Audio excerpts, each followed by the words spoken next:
Bona setmana. Aquest diumenge pràcticament és un conte. El text que ens trobem a l'Evangeli d'aquesta setmana és un conte, que tal l'entén una criatura de 8 anys com un avi de 100. És preciós. Podríem titular les matemàtiques de Déu, que són diferents de les nostres. Ens quedem 5, 2 i 1. Un rei marxa a viatge i deixa amb 3 dels seus administradors 5 talents, 2 talents o 1 talent respectivament. Si no ens assabentem bé amb els talents, podríem dir milions, val? 5 milions, 2 milions i 1 milió. Quan torna de la seva estança fora, el que sigui, reuneix aquests servents seus, aquests administradors, i els diu: què ha passat? Què heu fet? Veniu aquí i rendiu-me comptes. Surt el primer, que li ha donat 5 talents, i diu: miri, vostè em va donar 5 i jo ho he fet rendir i n'hi torno 10. El benefici del rendiment d'aquests béns, d'aquests diners o el que sigui, doncs m'ha rendit fins a 10. Ve el que li havia donat 2, diu: jo he fet rendir fins a 4. I el que li havia donat 1, li diu: em feia por de perdre o el que sigui, ho he guardat i aquí tens exactament el que em vas donar. El rei s'enfada, s'indigna, li diu: escolta, ets un inútil, un gandul, que jo t'he donat i no has fet res amb això. Diu: apa, tragueu-li i el que té més doneu-li aquest milió i ja està, i aquest que se'n vagi a passeig.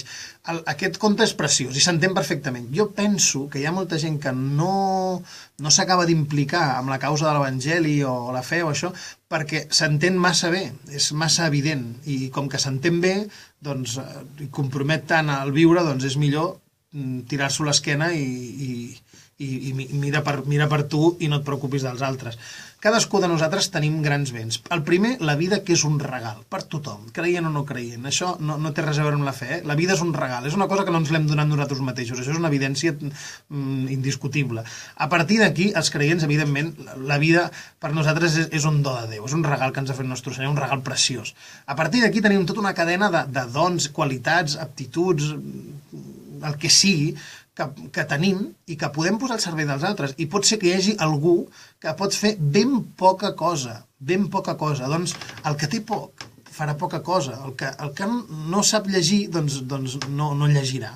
El que no sap parlar, doncs no parlarà, però farà altres coses. Jo conec a molta gent que no llegeix i conec a molta gent que no parla. I en canvi pot ser un gran servei i el fa, I el fa. I això és molt seriós, ens ha de fer pensar molt, perquè mira, tenim capacitats infinites de créixer, potenciar-nos nosaltres personalment, espiritualment, per servir a Déu, servir als altres, i jo només us en recordo algunes de senzilles. La capacitat que tenim d'escoltar, hi ha molta gent que necessita ser escoltada, i això ho tenim, capacitat d'escoltar els altres, la capacitat de perdonar els que ens han ofès. Això és una cosa que transforma i canvia el món. Si estimes de veritat, una de les accions més precioses que podem fer és perdonar, oferir el perdó, regalar perdó a la gent que ens ha ofert. Això és un motor de transformació social brutal.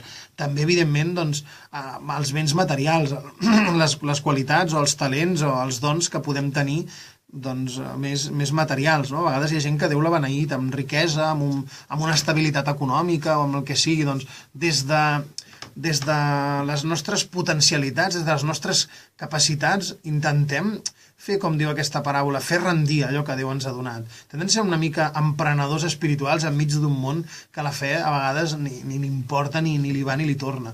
Doncs intentem ser emprenedors espirituals, no? Intentem animar la gent a que allò que té ho posi al servei de la comunitat. Quantes experiències veiem al nostre voltant de gent que ha posat al servei petits recursos d'un i de l'altre i aconsegueixen canviar moltes coses en la societat, aconsegueixen fer callar a monstres molt grans que ens dominen i marquen el nostre món.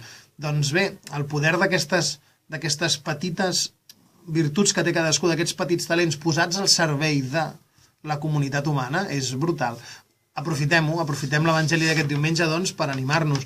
Jo repeteixo una crida que aquests dies faig molt. 12 de cada 100 catalans no tindran electricitat aquest hivern. Pregunta senzilla. Què puc fer? Resposta també senzilla, molt compromesa, però senzilla. Què puc fer? La resposta és tan senzilla com la pregunta. Entenc que espanti, entenc que hi ha molta gent que prefereix, doncs, posar-se a mirar una pel·lícula, llegir un llibre o cantar una cançó i oblidar-se'n, Però pregunta fàcil, resposta fàcil. Què puc fer jo enmig de tot això? Que el Senyor ens ajudi a cada dia a ser una mica més sants i endavant. Bon diumenge, a reveure.